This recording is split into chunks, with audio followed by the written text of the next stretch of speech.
Josué Armijos, Presente. Pedro Arriaga, Presente. Jorge Astudillo, Presente. Alison Cárdenas, Presente. Giselle Cedeño, Presente. Andrea Chica, Presente. Hernán Delgado, Presente. Nicky Erazo, Presente. Santiago Escobar, Presente. Tim Esquivel, Presente. Dominic Estrada, Presente. Eric Estrella, Presente. Ashley Gaibor, Presente. María Gabriela Gaibor, Presente. Mariel García,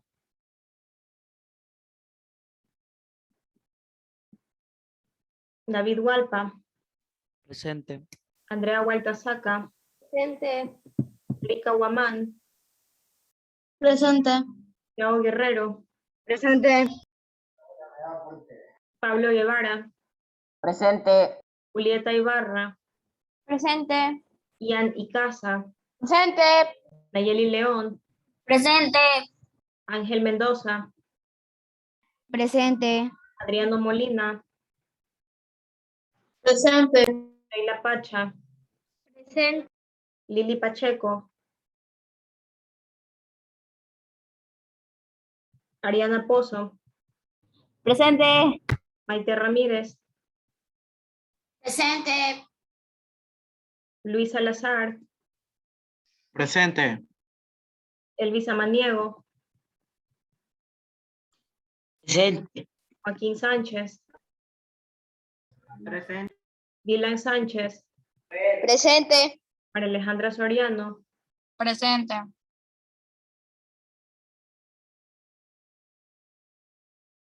bien. Ok, ya les registré también Licenciada, a los estudiantes. Dígame. Mariel tiene problemas con el internet. Ya me aceptó. Sí, ya les registré la asistencia a quienes acabaron de ingresar también. Bien, hace algunas horas yo les compartí por medio de Google Classroom estos documentos, porque, bueno, con las indicaciones en desarrollo del pensamiento de que los pudieran revisar, pero lo vamos a hacer en esta hora de clase, porque es necesario que lo revisemos de forma previa, para que al momento de que hable por desarrollo del pensamiento, al momento que vayamos a realizar la actividad, ya tengamos claro todo el contexto, porque como perdimos una hora por el feriado que tuvimos, pues ya no tenemos como ese espacio de ponernos a revisar toda la parte previa del proyecto en esa asignatura. Pero hoy les estaré explicando en conjunto qué es lo que vamos a hacer tanto en matemáticas como en desarrollo. Y la ventaja de que todo pertenece a un mismo proyecto es que simplemente en un momento les explico desde el punto de vista de ambas asignaturas. Bien, vamos a empezar con la revisión del documento que ustedes están trabajando, ¿verdad? Sabemos que el tema principal del proyecto de esta unidad consiste en un plan de emergencia, ¿verdad? Está relacionado con el tema de las inundaciones. Entonces, a ustedes se les ha proporcionado una estructura que deben seguir para elaborar el proyecto final, que va a ser un documento, ¿verdad? Un plan es un documento y la estructura está dada por la portada, el índice, el objetivo, la introducción, el desarrollo. Dentro del desarrollo tenemos algunos temas y luego conclusión, bibliografía y anexo, ¿verdad? Cada asignatura va a ir aportando su parte del trabajo para ir completando este documento. Ya se ha definido mediante reunión qué asignatura va a aportar cada una de las partes de este proyecto, de este documento. Tenemos lo siguiente, la parte de la redacción del objetivo. La explicación se las dará en la asignatura de lengua y literatura, ¿verdad? ¿Cómo redactan ustedes un objetivo? Las características principales, un verbo en infinitivo, un qué, un cómo y un para qué. Entonces, sabiendo que vamos a elaborar un plan de emergencia, hay que saber qué es lo que para qué es lo que va a servir, cómo se lo va a hacer y qué es lo que se va a hacer. En la introducción, pues pueden recopilar información. Creo que les va a servir mucho lo que vamos a estar revisando el día de hoy y también las fuentes a las que pueden consultar para que ustedes redacten su introducción. Y dentro del desarrollo tenemos algunos subtemas, ¿verdad? Dentro de la asignatura de lectura crítica, ustedes van a elaborar un organizador gráfico de los efectos del cambio climático. Dentro del tema de inundaciones, como medidas preventivas, van a tener la identificación de amenazas, que eso lo realizarán en ciencias naturales.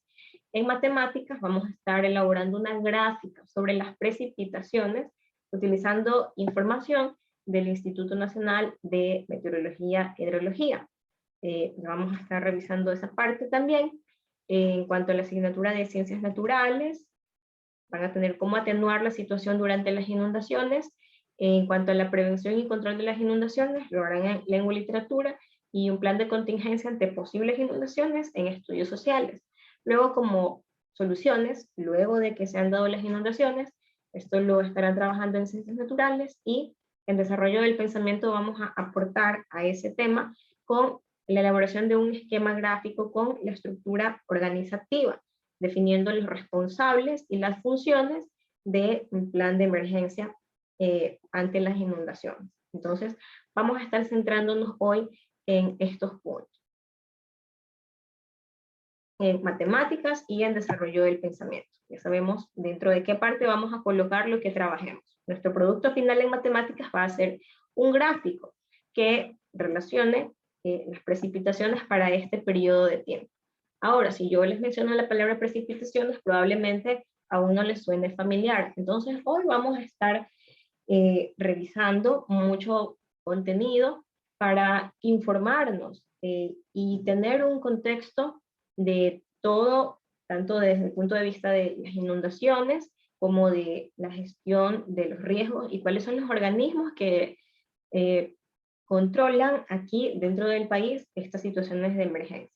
Y con eso ya tendremos como que una idea de cómo podemos trabajar nuestro producto. Entonces, en matemáticas sí vamos a consultar datos en esta fuente, que es un instituto que se encarga de llevar registros de algunas variables relacionadas con la meteorología, la hidrología, en diferentes estaciones a lo largo de todo el país. Y en desarrollo del pensamiento, lo que vamos a estar haciendo es, les defino, estructura organizativa, es como ustedes visualícenlo como si fuera un mapa conceptual, donde está ordenado de acuerdo a sus jerarquías, las personas y las responsabilidades que tienen a cargo ellas. ¿Bien? Entonces, aquí vamos a elaborar un gráfico con datos tomados de una fuente, y aquí vamos a elaborar un esquema que nos va a indicar la estructura de organización y las funciones de los personajes que intervienen en este plan de emergencia. Bien, entonces ahora vamos a empezar a revisar estos documentos que yo les he compartido. Aquí dentro de Ecuador hay un organismo, ustedes habrán escuchado, la Secretaría Nacional de Gestión de Riesgos, ¿verdad? Ellos se encargan de estandarizar, de elaborar todos los protocolos necesarios para actuar frente a diversas situaciones. Ellos tienen un Plan Nacional de Respuesta ante Desastres, que es un documento bastante extenso, tiene una extensión de aproximadamente unas 400 páginas. Ellos dan todos los protocolos de cómo se debe actuar y cómo se originan algunas situaciones de emergencia. Entonces, realizando una revisión de eso, yo he podido recopilar todos estos datos y se los he compartido mediante este documento, pero vamos a estar revisándolo el día de hoy. Como sabemos que el tema principal de nuestro proyecto sabemos que es un plan de emergencia, pero es ante las inundaciones, porque al hablar de emergencias, pues puede haber una situación de emergencia por muchas causas, ¿verdad? Muchos diferentes tipos de amenazas. Entonces, dentro de este manual que nos proporciona la Secretaría Nacional de Gestión de Riesgo, este Plan Nacional de Respuesta ante Desastres, nos muestra un catálogo de eventos peligrosos relacionados con emergencias y desastres. Los categoriza de acuerdo a el origen. Aquí nos hemos centrado solamente en las amenazas naturales, pero no son las únicas que existen. Hay más información dentro del documento que yo les menciono, pero vamos a centrarnos en las naturales porque dentro de ellas es donde vamos a encontrar a las inundaciones. Pero debemos conocer que también existen las que no son de origen natural, sino causadas por la acción del hombre. Entonces, dentro de las amenazas naturales, ¿Dónde subí este documento que no lo encuentro? en Google Classroom, en desarrollo del pensamiento. Bien, entonces tenemos estos categorizados en tres partes: las amenazas naturales, de origen biológico, de origen geológico y de origen meteorológico. En cuanto a las amenazas naturales de origen biológico, podemos encontrar epidemias y las plagas. Por ejemplo, la pandemia que estamos atravesando ahora pudiera definirse como una amenaza natural de origen biológico, ¿verdad? Las de origen geológico tenemos actividad volcánica, deslizamientos, hundimientos, sismos y tsunamis. De todas ellas, hay muchas que se nos harán familiares, ¿verdad? Son bastante comunes que ocurran aquí en nuestro país, los deslizamientos. En biológicos, las plagas a veces también suelen ser una amenaza, pero no a nivel nacional. Luego tenemos a nivel hidrometeorológico, las granizadas, heladas, inundaciones, oleaje, socavamiento, tormenta eléctrica y vendaval. Entonces ya lo hemos categorizado, ¿verdad? ¿Qué debemos saber de todo esto que nos muestra como referencia el Plan Nacional? ¿De dónde provienen las inundaciones, verdad? Las podemos denominar amenazas naturales de origen hidrometeorológico. Esta parte les puede servir mucho a ustedes para que puedan ir redactando su introducción, ¿verdad? Ya tienen una fuente de donde ir tomando información. ¿Cómo pueden empezar a redactar su introducción? Partiendo desde las inundaciones, pues que son amenazas naturales de origen hidrometeorológico, de acuerdo a la Secretaría Nacional de Gestión de Riesgos. Ahora vamos a definir un poco más las inundaciones, cuáles son sus causas, por qué se agravan y por qué llegan a causar situaciones de emergencias en el medio donde nosotros estamos. Bien, tenemos que el fenómeno de las inundaciones en Ecuador es un problema complejo, pero es de incidencia meteorológica, como bien lo sabemos. Es decir, que hay factores meteorológica, oceanográfica e hidrológica. Estos tres factores en conjunto son quienes dan origen a una inundación. ¿Qué razón? Depende mucho de cuánta precipitación haya. Esa es una variable meteorológica. Depende mucho de las variables hidrológicas, como por ejemplo, y las oceanográficas, las corrientes marinas, las direcciones y velocidades de los vientos. Todas estas son magnitudes de las cuales se llevan registros. Hay institutos destinados para eso. Entonces, esos son quienes originan a una inundación. Pero eso se suma a otros factores más, que no son necesariamente de origen natural. Estas tres que mencionamos aquí son de origen natural, ¿verdad? No hay algo que nosotros podamos hacer para cambiarlo, siempre ha ocurrido así y no debería afectarnos si es que no se mezclara con otros factores más. Tenemos que inciden, por ejemplo, lo que les mencionaba, las corrientes marinas del Pacífico Oriental, debilitamiento de los vientos alisios, mayor evaporación impuesta por las elevadas temperaturas y el efecto orográfico de los Andes. Aquí esto se refiere a la geografía que tenemos nosotros, ¿verdad?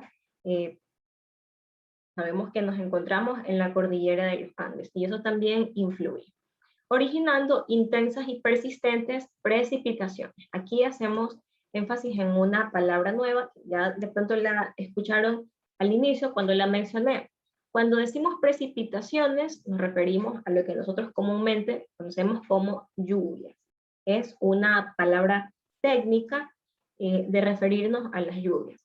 Precipitaciones se refiere a la cantidad de lluvia o de agua que cae sobre una superficie y tiene unidades en las cuales se puede registrar o medir esa magnitud. Bien, en cuanto a lo hidrológico, es un problema de mecánica fluvial, en el que intervienen fenómenos como el desbordamiento de los ríos, que este es bastante común aquí en la ciudad, ¿verdad? Acumulación de aguas lluvias, también, este sí se atribuye a una causa no de origen natural, y influencia de las mareas, ¿verdad? Tenemos tres causas que pueden hacer que se agrave este fenómeno de las precipitaciones, dando lugar a una inundación. ¿De qué modo?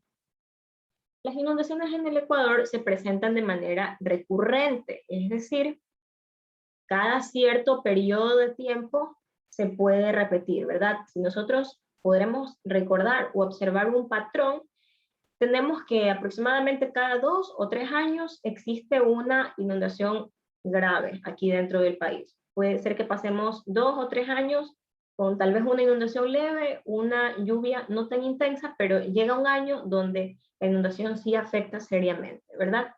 Especialmente en las cuencas bajas del litoral ecuatoriano, es decir, donde nosotros nos encontramos, la región litoral, la costa, y en las cuencas bajas.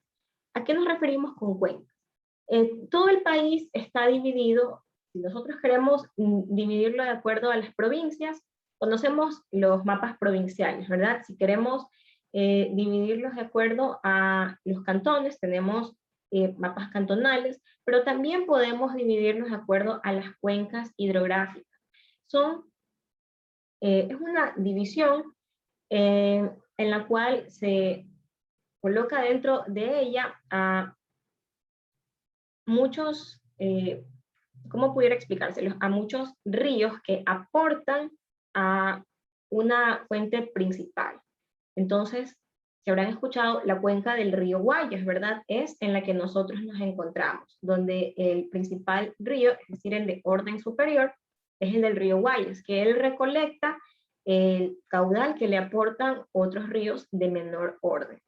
También afecta a cuencas de la Amazonía y en algunas cuencas cercanas en la región andina. Pero la región andina, por tener una topografía diferente, no son terrenos planos, sino montañosos, no sufren con tanta frecuencia de inundaciones como nosotros, ¿verdad? Entonces, tenemos los principales factores para que se produzcan inundaciones y tenemos los siguientes. El primero, precipitaciones estacionales excepcionales. Quiere decir, estas lluvias picos o máximas que cada cierto intervalo de tiempo se presentan, ¿verdad? Y causan daños o estragos mucho mayores que los de los demás años. Luego tenemos fenómenos. Uno muy conocido, el fenómeno del Niño. Tenemos luego limitada capacidad de evacuación de los sistemas de drenaje en urbes. Esto se debe a que pues la población a veces sigue aumentando y un sistema de evacuación fue diseñado para cierta cantidad, pero a veces crecen y ya no hay cómo abastecer a todo.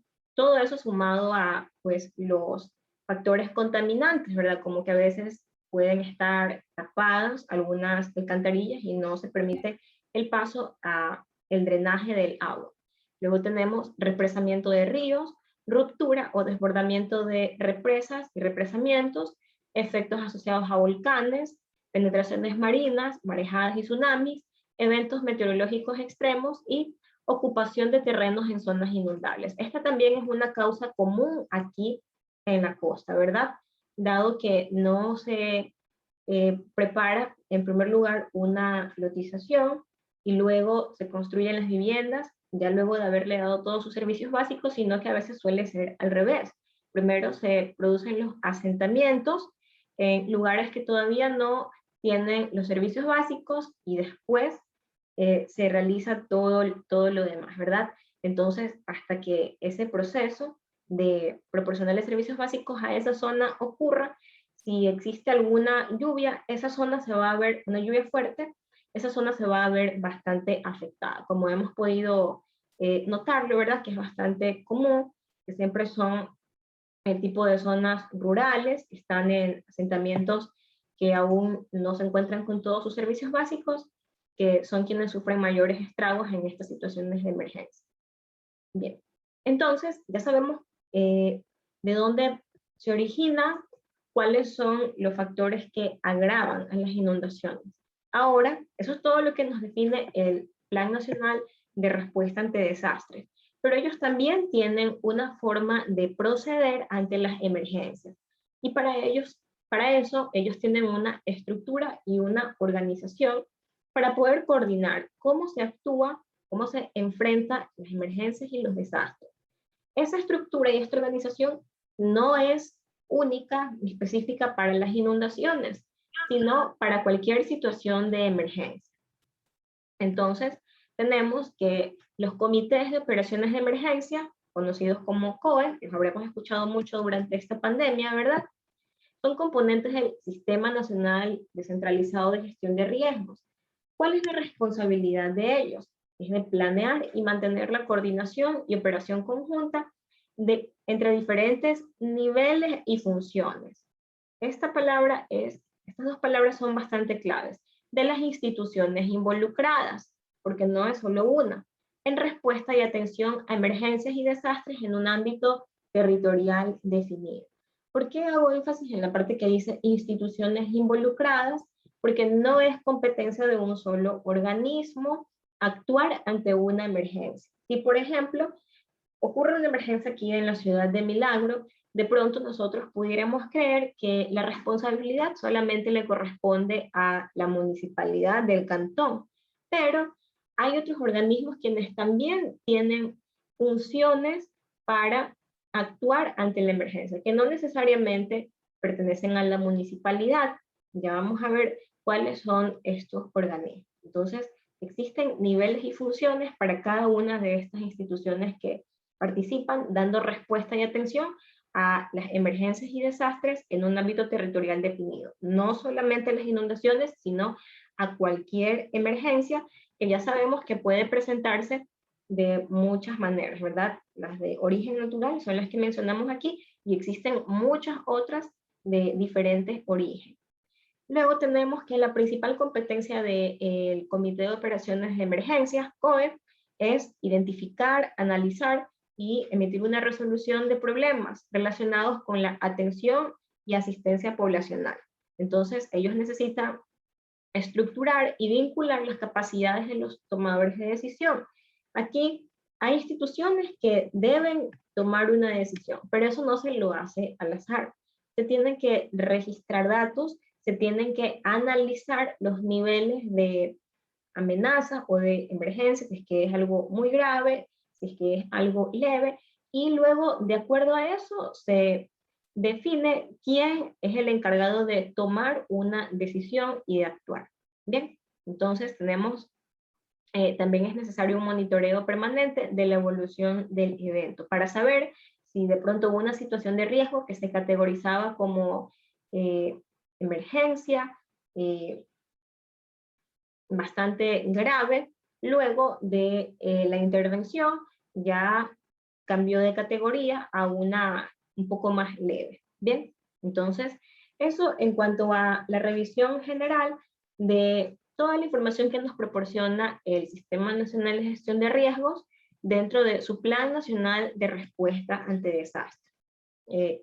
Esto es simplemente algo que yo he podido resumirles, haciéndoles referencia a ese documento y que se los he podido compartir, dándoles una interpretación y también una idea de dónde ustedes pueden recopilar más información para su proyecto, ¿verdad? Tanto para redactar su introducción, para buscar las causas y todo lo demás, pueden encontrarlo ahí. Ahora, bien, dentro de matemáticas nosotros vamos a tener que elaborar un gráfico, ¿verdad? Relacionado con las precipitaciones. Primero vamos a ir a esta parte. Luego les explico lo de desarrollo del pensamiento. Tenemos Instituto Nacional de Meteorología e Hidrología, denominado con las siglas INAMI. Podemos buscarlo en el navegador y nos va a dirigir a una página. Instituto Nacional de Meteorología e Hidrología. Ellos son el organismo encargado de llevar registro de todas las variables meteorológicas e hidrológicas que están sujetas a estudios dentro de la jurisdicción de Ecuador. Entonces, dentro de la página nosotros podemos hacer la consulta de los datos. Aquí nos vamos a la opción donde nos dice datos meteorológicos e hidrológicos y nos dirige a una red de estaciones meteorológicas hidrológicas que nos pueden mostrar en tiempo real la información que se va registrando en estas estaciones. Aquí en Milagro hay una estación meteorológica. Vamos a ver, la estación está ubicada en el Ingenio Valdés. Dentro de la página del INAMI podemos consultar la información que ha recopilado, por ejemplo, el día de hoy, esa red. Nos vamos aquí donde dice red de estaciones meteorológicas y le damos clic. Nos va a mostrar un mapa del Ecuador. En ese mapa nosotros vamos a situarnos en la provincia y en el cantón donde estamos. Simplemente con la ruedita del mouse podemos ir acercándonos y podemos aquí ir buscando dónde se encuentra el Cantón Milagro, ¿verdad? Aquí lo identificamos y vemos que hay algunos códigos y unos puntitos. Todos estos puntitos que ustedes observan son los lugares, los sitios donde el INAMI tiene redes, tiene estaciones meteorológicas. Ellos miden todos esos datos a lo largo de todo el país. Entonces podemos ver que abundan muchas, ¿verdad? Y tenemos una cerca de nosotros. Entonces, si nos acerca, y cada una tiene un código diferente, ¿verdad? Tienen una letra y un número. Entonces aquí nos encontramos en la de Milagro. Si nosotros nos seguimos acercando más, nos lleva a la ubicación exacta donde se encuentra. Y podemos ver que efectivamente se encuentra en el Ingenio Valdés. Está Azucarera Valdés y un poco más atrás. Si nosotros le damos clic sobre la estación, el código es M0037, nos proporciona algunos datos. Nos dice cuál es el código de la estación, Milagro, la ubicación, Ingenio Valdés, el código, la provincia, el propietario, el Instituto Nacional de Meteorología e Hidrología. Aquí nos da las coordenadas de esa, es decir, la ubicación exacta con coordenadas de esa estación, la altitud, es decir, el valor de la cota, donde se encuentra ubicada esa estación, el tipo de estación que es una estación meteorológica, es decir, mide variables de origen meteorológico, y estado operativa, es decir, se encuentra funcionando.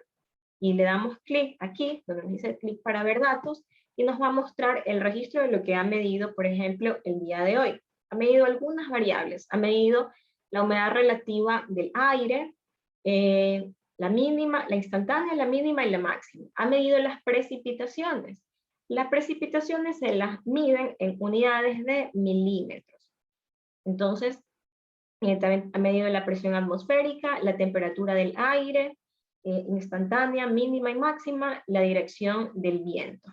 También tenemos una instantánea, la dirección y la velocidad del viento. Y podemos ver aquí las fechas y las horas en las que ha tomado estos registros han sido desde el 30 de agosto, es decir, el día de ayer, hasta las 7 de la noche, y el 31 de agosto, es decir, hoy. Miren, hoy de las 9, 10, 11, cada hora hay un registro de todas estas variables. Por ejemplo, hasta las 4 de la tarde teníamos que había una humedad relativa de 99% en el aire. En cuanto a precipitaciones, vemos que están todas en cero. ¿Por qué razón? Porque no han habido lluvias, ¿verdad? Menos lluvias que sean perceptibles. Tenemos que a las 9 de la mañana y a las 11 hubieron 0.2 milímetros de precipitaciones, algo que es bastante imperceptible también, muy cercano a cero. Aquí nosotros seleccionamos uno de todos los parámetros que queremos revisar. Si queremos solamente las precipitaciones, ahí nos va a mostrar un gráfico resumiendo en las últimas 24 horas cuáles han sido los valores, ¿verdad? Si estuviéramos en una época lluviosa, este gráfico contendría mucha información variando a lo largo del tiempo. Entonces, estos registros que ellos toman de forma diaria, esta información no está aquí simplemente para almacenarse, sino que se realiza procesamiento con esta información. Así como ellos tienen una red meteorológica midiendo de forma continua algunos parámetros, ellos tienen datos históricos, con lo cual nosotros podemos hacer una consulta asimismo en esa página y determinar cuáles son, ya no diarios por horas, sino tal vez por meses o por años, cuáles son las épocas en las que han habido mayores precipitaciones que se han registrado por medio de esas estaciones. Entonces, ese va a ser el trabajo que vamos a hacer en matemáticas. Vamos a estar consultando datos de esa fuente, datos históricos, quiere decir registros de los años anteriores. Y con eso vamos a tener una variación de cómo ha ido variando la precipitación a lo largo del tiempo. Y vamos a estar relacionando dos magnitudes. Una va a ser precipitación y la otra va a ser tiempo. Y la relación entre esos dos valores va a denominarse una función, algo que hemos estado estudiando dentro de esta unidad. Entonces, ¿qué es lo que vamos a hacer luego con eso? Vamos a elaborar un gráfico. Ese gráfico ya conocemos que se forma de representar en un plano pares ordenados y luego unirlos mediante una curva, y ese va a ser nuestro resultado final, con lo cual vamos a poder adjuntarlo dentro de la parte del proyecto donde nos dice un gráfico acerca de las precipitaciones, ¿verdad? Utilizando datos reales de esta estación meteorológica. Bien, eso por la parte de matemáticas, es lo que vamos a estar haciendo entre la clase del día jueves y la del viernes. Ahora con la parte de desarrollo del pensamiento.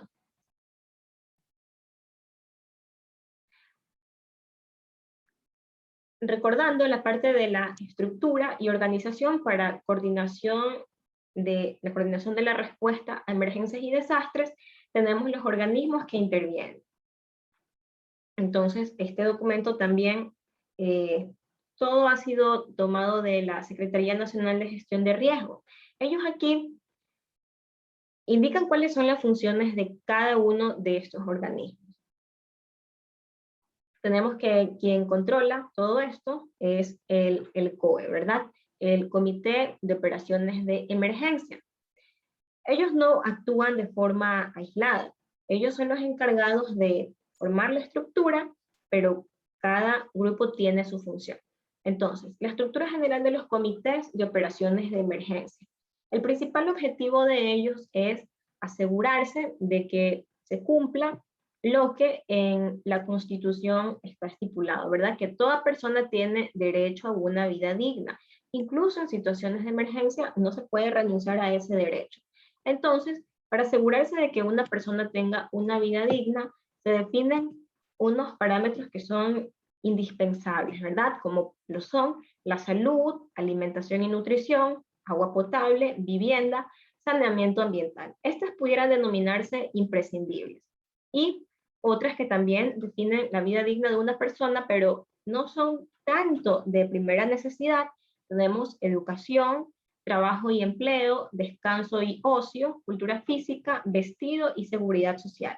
Pueden definirse como necesidades para tener una vida digna, pero no están dentro del orden de las prioritarias, ¿verdad? Entonces, ellos lo muestran de esta forma, y con base en estas necesidades es que tratan de que se cumplen, incluso en situaciones de emergencia, que a una persona no le falten todas estas características.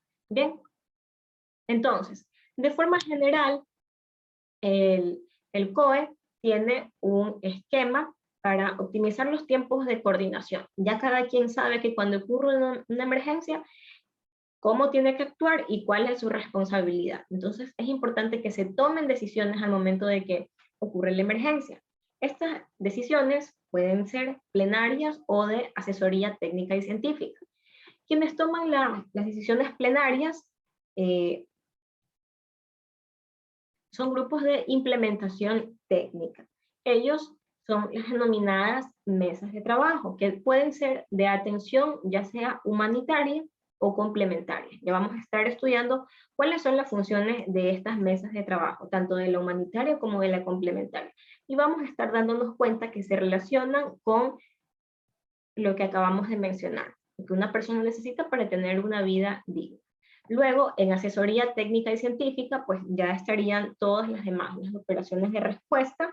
Ellos van a ser grupos de trabajo que van a ser de apoyo logístico, de seguridad y control y de búsqueda y rescate. Y por último, los de gestión de la información, porque como sabemos que es importante siempre llevar un registro de cómo va evolucionando ante una emergencia en un determinado sector sobre el cual se está tomando acción.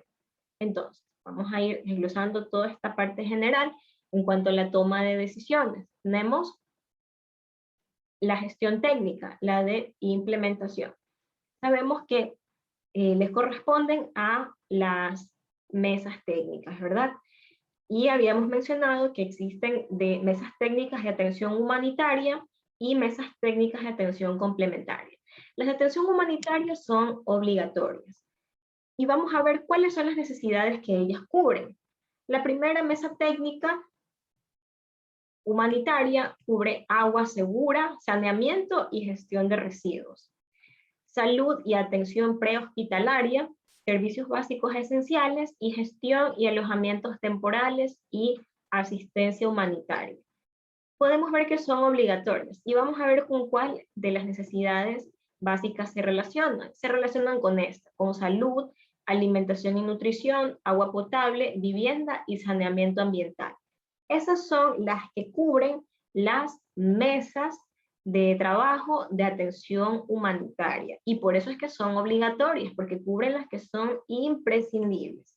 Mientras que las complementarias cubren aquellas que son opcionales. También se consideran necesarias para una vida digna, pero no son imprescindibles como las que son obligatorias. Por ejemplo, educación en situación de emergencia, medios de vida y productividad, infraestructura esencial y vivienda. Entonces, estos ya están relacionados con cuáles necesidades, con educación, trabajo y empleo, descanso y ocio, cultura física, vestido y seguridad social. Entonces tenemos que le compete a cada una de las mesas de trabajo, las humanitarias, las que son obligatorias, y a las complementarias, las que son opcionales. Estas son las imprescindibles y las de aquí, las que son necesarias para una vida digna, pero no necesariamente imprescindibles. Bien, ahora vamos con las... Ya teníamos la primera, ¿verdad? Las de implementación técnica, mesas técnicas de trabajo, humanitaria y complementaria. Ellos toman las decisiones plenarias. Ahora vamos con los que toman las decisiones de asesoría técnica y científica. Tenemos las operaciones de respuesta, los grupos de trabajo, de apoyo logístico, seguridad y control y búsqueda y rescate. ¿Cómo funcionan ellos? ¿Será que es algo similar a las mesas de trabajo o tienen una forma diferente de funcionamiento? Entonces, los de operación de respuesta, ellos tienen como responsabilidad estructurar la cadena logística, acciones para brindar seguridad en la activación de los planes de contingencia y acción humanitaria, así como la puesta en marcha de los protocolos y lineamientos para coordinar, llevar a cabo y evaluar las acciones de primera respuesta, en colaboración con las demás áreas y componentes. Entonces, ellos son tres grupos, pero según este gráfico, ¿qué podemos ver? Que actúan de forma enlazada. Las operaciones de respuesta no van separadas, van de la mano. La seguridad y control, la búsqueda y rescate y la logística. Todas son imprescindibles y cada una depende de la otra. Entonces, todas estas operaciones de respuesta se puede decir que actúan en conjunto. Ellos estaban dentro de la categoría de toma de decisiones, de asesoría técnica y científica, ¿verdad? Teníamos operaciones de respuesta, logístico, seguridad y control y rescate. Y ahora con gestión de la información. Tenemos gestión de la información, pues como su nombre mismo lo dice, ellos son los encargados de mantener actualizada en una base de datos la información que se genera en esas zonas de afectación, porque sabemos que siempre es importante conocer la magnitud que ha tenido el daño en la situación de emergencia y cómo se está recuperando el bienestar con la acción que se está tomando en los primeros 2 puntos anteriores, en las operaciones de respuesta y en la gestión técnica y en la implementación. Y podemos ver cómo todo va de la mano.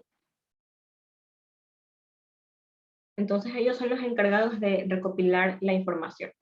Bien.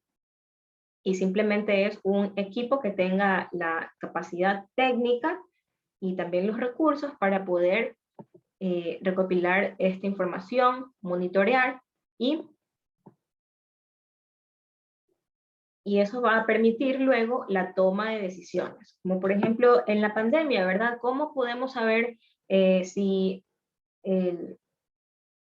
se extiende a veces el semáforo rojo o si ya pasamos a semáforo verde?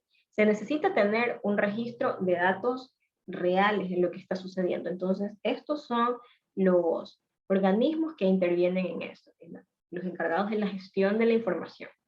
Ellos necesitan decirnos cómo está la situación para saber qué decisión se puede tomar y cómo se puede gestionar de forma técnica el siguiente paso dentro de esa emergencia. Bien, ahora vamos a hablar acerca de las funciones y las responsabilidades y también de los grados de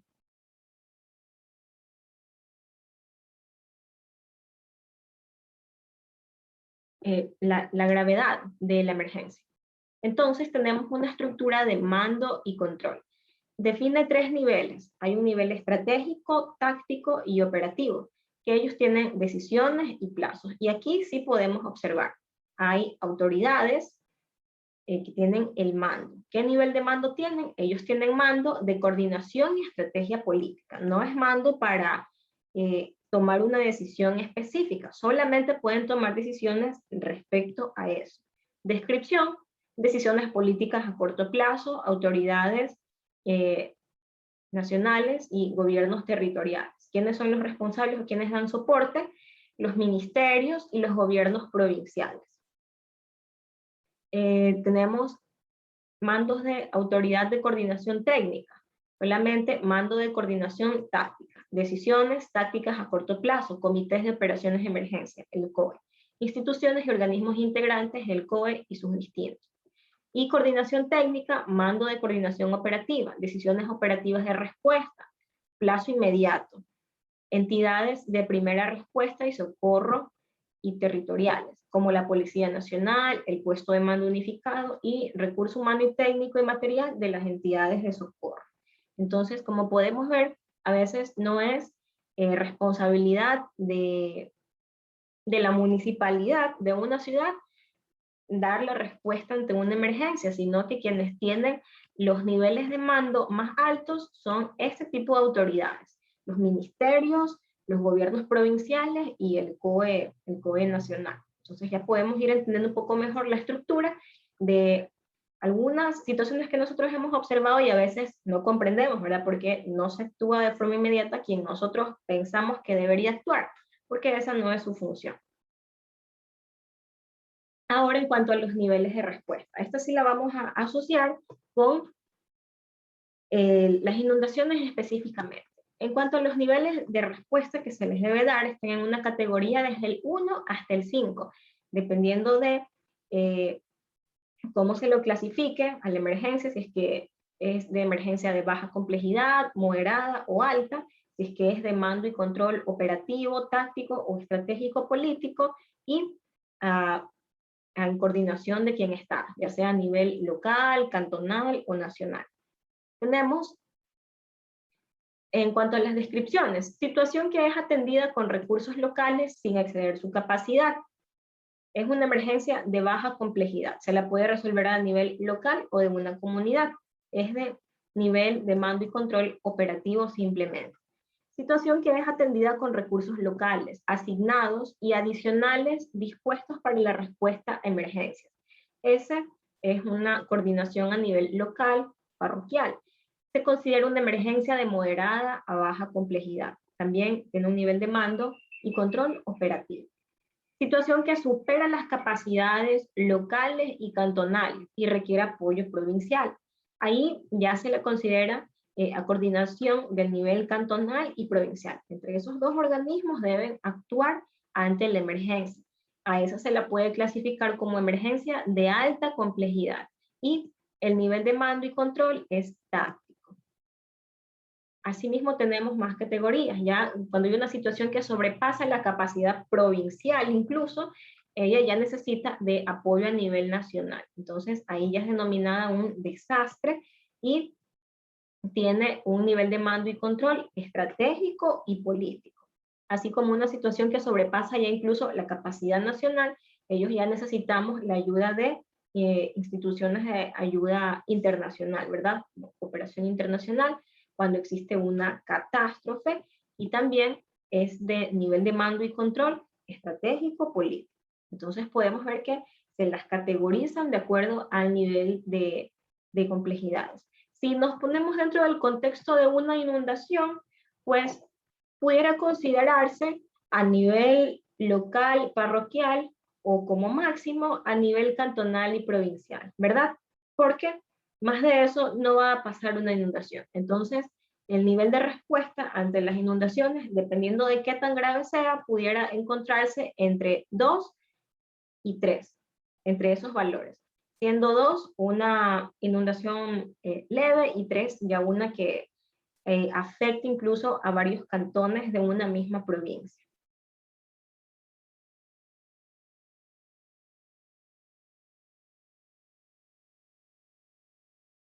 Bien, entonces se necesita evaluar cuáles son, aquí ya podemos categorizar, ¿verdad? Las inundaciones pudieran encontrarse con un nivel de respuesta de 2 o de 3, ya sabemos cuál es el nivel de mando y control, y de acuerdo a eso ya sabemos quiénes son los responsables y cuáles serían sus funciones, ¿verdad? Con base en eso nosotros vamos a elaborar un esquema con la estructura organizativa de cómo se debería proceder ante una situación de emergencia aquí causada por inundaciones aquí en el cantón de Milagro. Esa va a ser nuestra actividad de desarrollo del pensamiento, simplemente dándoles la explicación general. Se la vamos a estar realizando el día lunes que tenemos la clase, pero ya tenemos una idea, ¿verdad? Vamos a elaborar un esquema con una estructura organizativa, ya sabemos cuáles son algunos de los organismos que intervienen,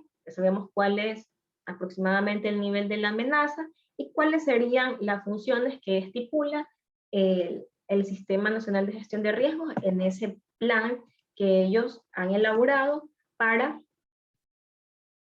cualquier situación que pueda darse dentro del país. Y en cuanto a la actividad de matemáticas, lo que vamos a estar elaborando es ese gráfico tomando datos del registro del INAMI para representar las precipitaciones correspondientes a esos registros que se han tomado con la estación meteorológica ubicada en Valdés, que tiene datos de aquí de la ciudad, y podremos visualizar un poco mejor, ¿verdad? ¿Qué es lo que ha pasado en estos años? Y contrastarlo con lo que nosotros hemos podido observar a nivel de daño y con la información que vamos a estar viendo a nivel de intensidades y de precipitación. Bien, entonces el día jueves vamos a continuar con la actividad. Sí, las actividades las vamos a ir desarrollando en cada clase. Entonces el día jueves y viernes de esta semana vamos a estar con la de matemáticas y el lunes vamos a hacer la de desarrollo del pensamiento. Hoy simplemente teníamos una explicación general y una revisión de toda la información que tenemos nosotros a disposición, ya para no estar totalmente sin conocimiento del tema, sino ya tener un poco, algunos criterios un poco definidos. Bien, ok, entonces nos vemos aquí el día jueves. Deseo que tengan una buena noche y que pasen bien. Así bien. Licenciada, Licenciado, pase bien.